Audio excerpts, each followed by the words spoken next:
Whatever, we make it work. I ain't worried about it because you're the star. Am I? Oh. Alright, y'all, it's your girl Candy B. Y'all see I popped up on my guy, Jaden, aka Flemm, Doggy, Dogg, coming to you straight from the north side. Hey, that's my past. That's my past life. The one and only big homie. The one and only big homie, Flemm, Doggy, Dogg. Oh my gosh, y'all, I love Jaden. I've known him since back in the day. We done grew up together, and he is just amazing. He wears so many hats. He's inspiring, and he's motivating, and he's just amazing. I mean, I try to be. I mean, trying to be like you when I grow up. That's it. That's it.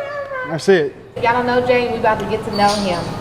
So, I want to touch on the after dark parties. Okay. So, how did you come about the after dark parties? So, I always wanted to throw an R&B party, just a strictly R&B party, but I wanted it to be really small, really intimate, even smaller than what it's being, probably like just 30 to 40 people, you know, because I always, by hosting, I figured out you can have a party with 200 people and it could be like cool, but if you got 40 people that's like jamming, then it's gonna be fire. Took a trip to Miami and I went to this little club that was in the back of a taco spot, and they was just playing all like the music I like, and I was like, this is it. So I like, it was real small, but I was like, okay, this is the vision, like they doing this. So I come back home. My birthday is July 17th and Aaron's birthday is July 10th. Yeah. And you know, me and her, that's like my sister. So I call him like, yeah, shout out to E. Garcia. Wouldn't be no after dark without E. Garcia. So I hit her up and I say, yo, let's throw a party. You know, it's my birthday, your birthday. Let's just throw an R&B party. And she was like, yeah, that'd be dope. And I'm like, I just got to find the right venue. So then Josh Davis, who plays the keys and the big homies, was up here performing. And I was like, yo, I never seen this venue before. I never even heard of Vorshay's. He was like, yeah, we performing up here, yada, yada, yada, come check it out. So I come check it out, and I'm like, yeah, this is it. This is the venue. I need it. Like, this is the one. So I came up here, met with them, and I called Aaron. I was like, yo, we got it. And I was like, just leave it to me. We're going to call it After Dark, because I already knew what I wanted to call it, what I wanted it to look like. I just needed to find a venue, and it was going to be all R&B. And so, yeah, that was, July 14th, 2019, it was born. That's that first one, so yeah. Oh my God, y'all, and then he threw one every month, and he had a theme for each show. Yeah, right? So the next one we took, we took August off just to kind of, because it was always, you know, it started as a birthday party, but I always had it in my head like this could be an ongoing thing, but we got to test the waters with that first one. So we tested the waters with that first one, so it was packed, but it was like more personal. It was like if you was here, then it was you saw it on social media, and it was like, what is that? What is that? I'm telling you, the response was crazy. Yeah, the response was dope for that first one. So did you think it was going to grow like it? Absolutely. No, I really did. That's why I was like, this is going to be the test, and if this pops, then I know we could keep going, because I had so many more ideas. So the next one was just September, and it was just a straight After Dark. No theme, no nothing, just straight After Dark in September. And it went up, but this time I was like, all right, I'm gonna have more performances. I'm gonna actually have a hand in the performances, because the first one I just told Josh, I was like, yo, it's my birthday.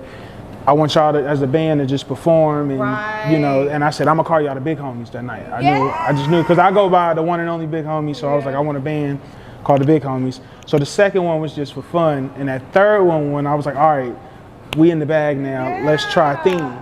And so the first theme we did was in October, and that was the Halloween one, the 70s. Yeah, the 70s, 80s. And from then on, I was like, they rocking with the themes, and I got a whole pocket full of themes. So, you know, we get that, and then it went from that, and then Neo Soul was Black Friday. True. And then, you know, we just celebrated the New Year in January. Took December off, celebrated the New Year in January. And then, you know, got in that bag, and then next February. So which one was it that it was like overcapacity? We were like 200 overcapacity. That was definitely Black Friday. Definitely Black Friday. People was way down the line in Topeka. It's people all back against the walls, close to the kitchen. Oh my God. Y'all, and I made it to every single one. Yeah. Okay, don't play with me. So in the front. MB in the front too. Yeah. MB in the front too. Make sure she get her shouts out. Yeah.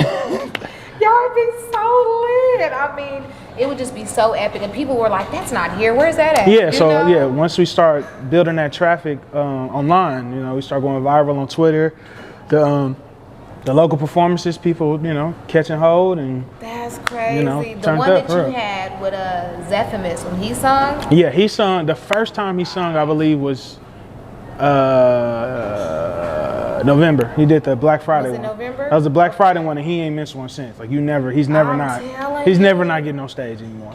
People are probably just sick that they're not coming to the. Yeah, I don't. If you never made it. You never made it to one. I mean, but Zeph, he shuts it down. To Paris, Jane, you know, of course you got Talia. You got Talia. She did the first one, but that was just like I said on the spur of the moment. But as far as in that big homie, sir, you got Jazzar Couch from Kansas City. That's my girl. You got Takita Pascal, who, you know, shuts it down from time to time.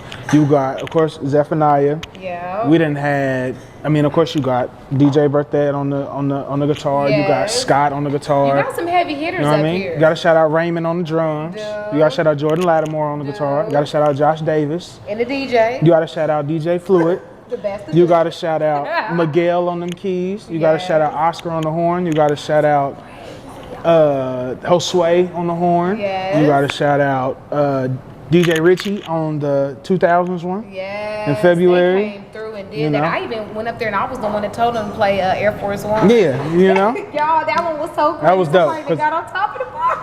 Jaden. I'm not gonna say no names. Y'all know if you was there, then you know. But shout out to the homie who got on top of the bar. We got too lit. I'll tell you this. I'll tell you. Black Friday was the most packed, but February was the most energetic. Oh my God. No question. I got snapped. Question. February was the one. Lit. Okay, so what's your future plans for After Dark? Where do you want to go with this? So before COVID hit, we was actually looking into taking it on the road. Yeah. So kind of like similar to what a track karaoke does, but just a whole different vibe. So in cahoots with the homies in Kansas City, we was actually scheduled to go on the road to Kansas City in May. But of course, due to COVID, that fell through. We were scheduled to go to St. Louis. I was working on Dallas. We even got inquiries from people in Paris. Like we even got an email from somebody in Paris who wanted to bring us out. Shut up. Yeah, you know, like I said, the internet is powerful, man. Once that. Well, because what's the name tapped it? Cameron, Killer Cam. Shout out to Killer Cam. He tapped in. And it was actually Killer's moms who like saw us first, posted on her socials. Then Cam like shared my post, and he posted it himself. And I was hyped because I was like, that means he done saved it to his phone, and he done watched it enough times that he was like, I gotta put this on my page. That you know what I mean? Lit. And I was really excited about that February one because I mean, if some of y'all who know, I do a mixtape every Valentine's Day. It's me, Richie, and my homeboy Rail at a St. Louis called Velour Moore. Okay. So every Valentine's Day we do a dedication to the early 2000s, and we've been doing that since we on volume 5 now. I'm pissed. So, I gotta tap in. Yeah. It's on SoundCloud. Look up Velour Moore on SoundCloud. Bet. So this would have been the 5th one that we did. So we've been doing this for 5 years. Nice. But this year I was like, we finally gonna get to throw a party for it. So February was already gonna be 2000s Velour Moore. Like I had that set in stone. I was like, Richie got to do it because he's my DJ for that. So lit. Man, it went crazy. The fits was dope. The photo wall was dope. It was. You know, shout out to the wicker chair. That had to be. I had to add that. That was. Who helps you design like the themes, and do you come up with all this yourself? I come up with the themes, and then you just go to the team and we start bouncing ideas. You know, with the team is really heavy included in the set list. Yeah. You know, I come with a couple of songs, but then you got like the band who's definitely more musically inclined than I am to tell me what goes with what. I got a couple of. Yeah, so then, you know, as far as like what gets performed, and then I like to just think it and then just go. And then, you know, check with the squad, make sure if they got a little something to add here, there, and there.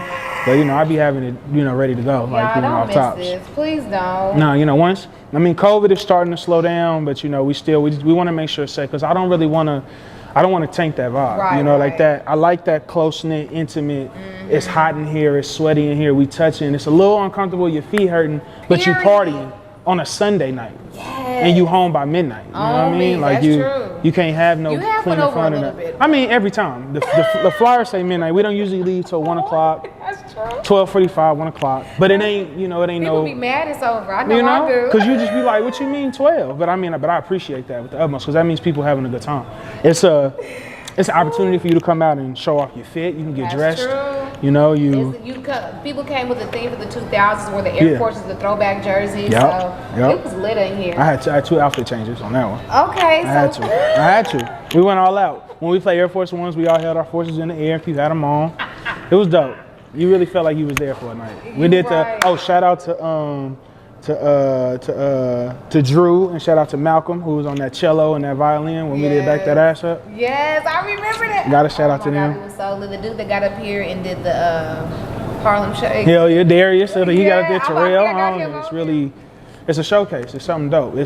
it's in the spirit of the tunnel in New York or the good like cafe in LA. Just them stories that you hear about, like famous people was at this little you the second person, right? You the second person I didn't interview who went to a bigger city and then seen something and came back and brought it back to the because I always wanted to try, because me and Flu had been rocking for the longest, so I was like, yo, I'm gonna throw a R&B party, and Fluid was already a shoe-in to be in it, but he was with me. The first party I ever threw off my ideas was that Future vs. Migos party, and this was, I don't know, this was probably like 2015 or something like that, and it was packed. And then I threw Gucci vs. Jeezy, and it was like dead, like nobody came. So, but you take an L, but you come back. You go back to the drawing board. Back with the After Dark. Yeah, so really, I invented that versus thing that's going on right now. Yeah. We was doing that years ago. Okay, so he also is known for his wings, you guys. Oh yeah. So Flemm pepper wings. Yes, indeed. And I see you just got a logo. I did. Shout out to the Will Polite. That's Mars Mansion. That's right there. That's family. Real nice. So with that,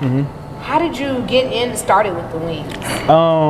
Shout out to the homie Coach Cheese, man. He had me cook some wings for his birthday. Okay. One night, he knew I knew how, and I didn't cook for the homies before. Right. And eventually, I was like, man, let me just try to, flip and dip and see what the streets is talking about. And then, I had a little recipe, then start messing with the recipe, then start making my own ranch, and then start. But everything I do got to be fly and presentable that I like it. You know what I'm saying? Yes. Just like After Dark, just like Flemm Pepper, it got to look right, because anybody could throw a party. You have some of your wings at the After Dark. I'm gonna try to do that. I'm actually working on trying to, I'm trying to expand with the winglets.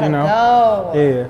So, and then you touched on your ranch. I've had the ranch is fire. The ranch is fire. I did cauliflower for you. I was gonna add. Are you gonna add that to the menu? I'm gonna try. It takes a little more work than cooking chicken, because you gotta batter that and yours work. Get that right. Thank you. That's my first time I ever tried frying cauliflower. I gave some to her, and I gave some to the homegirl Bree. Fire! But that ranch. Would you ever bottle up any of your sauces or the ranch? The ranch is coming. The ranch is. You can buy a jar of that. Hit me on the side. I'll get you right. Shut up. That's a fact. Would you have a building where you could combine both the food and the After Dark? Would you do that? I'll probably, to be honest, like I said earlier, I got inspired by that place in Miami where it was a taco shop in the front and they was partying in the back.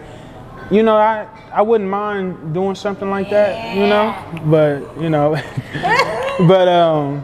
but who knows, because I kind of like the separation. After Dark, you get a whole different me. There's a Flemm Pepper, there's a Flemm Dog, I like being on stage, interacting with the crowd, and I like cooking and handing my food and seeing the reaction on people's faces. And I know you don't trust nobody with the recipe. Absolutely not. You know what I mean? I mean, I got my close knit, but it's different, it's different when it comes from me and I pop that box open for you. Oh my gosh, you sell out every time. Absolutely. On them wings. Every time. You gotta catch the post. Crazy, and I miss the post every time. But I don't eat chicken. Yeah, but that's me just, growing up, how I grew up being a fan of sneakers. I just, realized that you could take like that sneaker aspect of people trying to, get on the sneakers app or catching something before it's gone, and that's how you build hype. So, I figure if you get it once, you like it, you come back. But if I can make you keep the demand up. Yeah. And then now it's just at a point to where it's no scams or nothing. It really is just the people reacting to it, and I can't ask for no more. They go crazy. When you put them wings out there, they go. I see the post, I see the tags. Yeah, that's good. That let me. I knew it was good when my mom and my roommates start paying me for them. That's when I was like, all right, because y'all can just get them anytime. But when they was put my name down on the list, I'm like, all right, I think we got something. What keeps you motivated to keep going? I mean, I didn't see the lows of the lows. I didn't see the highs of the highs, but definitely my support system is what keeps me going. The people that I got around me, from my girl Dominique to my mother, my brothers and sisters, my homeboys and Lex and Will, the big homies and everybody that's included in After Dark. And it's really just that, I feed off that energy of people showing me that positivity back. We like what you're doing, so that makes me if y'all thought that was fire, y'all supporting me now? Oh, it's a wrap. It's a wrap. Now I'm gonna turn up. Now I gotta turn up. You know what I mean? Because like I said, I'm my biggest critic. You know what I'm saying? That's so true. if they liking it, then how do I improve? Or is it, if it ain't broke, don't fix it? I learn. Period. I learn when something is good as is, and I learn when something can be improved. So yeah, that's really what keeps me going. Well, I feel like you're doing it right.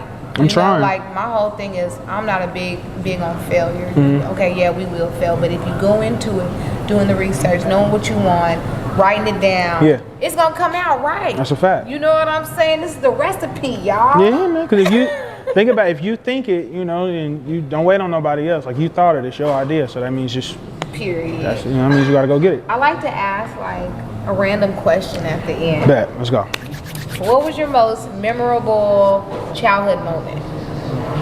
Memorable childhood moment? It can be anything from like events, sports, something that just sticks out to your mind. Like that was a moment in your life that made you kind of who you were today. No, the first one that pops out was kind of like, so I did Botillion my senior year of high school. But I did Botillion from age 5 to 17 because I was a page. Okay. So I just remember like that last night of Botillion, that senior year, and I won. Nice. So for me, I remember that moment of like hearing people cheer my name and like seeing that I won because I worked hard for it. Like I, rose the most money, and then I, I've been performing. So if you think about it, I rose my Botillion money by like selling dinners. Nice. So you look at me today, I'm selling dinners and I'm performing on stage. Those are 2 things that I've been doing. Hustling. I've been hustling since I was 5. If you knew me in middle school, you knew I've been hustling since been hustling. It's something about that Botillion and Fashionetta. That's right. I've been hustling since. If you knew me in the 8th grade, you know you could come get a locker and a headband out my locker. I'm telling you, don't play. If you went to Southeast, you come holler at me for a polo. Yeah, I don't know nothing about that. It's all about Hollywood over here. You know what I'm saying? We've been hustling since hustling's been hustlers. I don't know about the Buffaloes. I didn't graduate from there. Shout out to the Buffaloes though. Relax. I went to, you know what I mean? But I went to Northeast though. Shout out to the Griffins too. You know what I mean? You feel me? That's crazy because I was first runner-up in Fashionetta. For real? And so when I didn't think I was gonna win nothing. So when they called my name, I acted a plum fool. Yes, indeed. So yeah, I won. My year was 2009. So I won Mr. Aerolink Bow because my mom and them was links, and then Deontay Hayden, he won Mr. Bow. Okay, so let the people know where they can find you with the Flemm and Pepper wings. All right, for sure. Holla at me on your Instagrams, your Twitters at Flemm Doggy Dogg. That's FLEMMDOGGYDOGG. Flemm and Pepper, look for them posts on Facebook. We usually post on Thursdays, pre-order on Thursday, pick up on a Friday. Flemm and Pepper merch coming soon. After Dark coming back soon as COVID relax. New music from the homies is coming soon. Okay. Marketing by your boy. Creative direction by the Mansion. New Mars Mansion coming soon. Yes. We didn't touch on that, but my bad. But everybody knows you for Mars Mansion. Oh yeah, Mars Mansion. Shout out to Lex Garcia and Will Pole. That's me, Lex and Will. Clothing brand that we've been doing going on 10 years now. That is so crazy. I still need to get something. So yeah, all 3 of us is from the town. We all 3 from Wichita. Yeah. And we've expanded our range outside of clothing. Mars Mansion is more just now it's 3 homies who do creative things. So me, I do X, Y, and Z. Will does X, Y, and Z. Lex does X, Y, and Z. I'm so proud of y'all. So, and I know all of them, and I grew up all in there, all amazing. So, well, you're doing good things out here, positive things, big things. I hate it when they do that. Get your juice right. Get your juice game up. Look at them. You know what I'm saying? Get your workouts up. Step your interviews up. That's true. You got to come with it now. Come on now. You know what I mean? But yes, y'all. It was such a pleasure for you letting me pop up on you. Y'all, we are at Borchets. We're actually on the stage. This is where it goes down. That's where the magic happens. The crowd be right there. The balcony be packed. People be standing on the couches right there. Y'all gotta stop that. Look, next time, I know it was dope in here, and then we're going back to R&B because y'all know how to act when we play strictly 2000s rap. People standing on the couches. Y'all had Natalie yelling at me, but it was all good. She felt good at the end of the night. People on the stage. But it's cool. No, it was definitely absolutely worth it. That's another thing at After Dark. You can definitely come and catch you one. That's true. Single ladies, single men, come in. Okay. Come mingle at the After Dark. That's a fact. Thank you for letting me pop on you, y'all. It's your girl Kandy B, and this is my boy Flemm Doggy Dogg, and we out.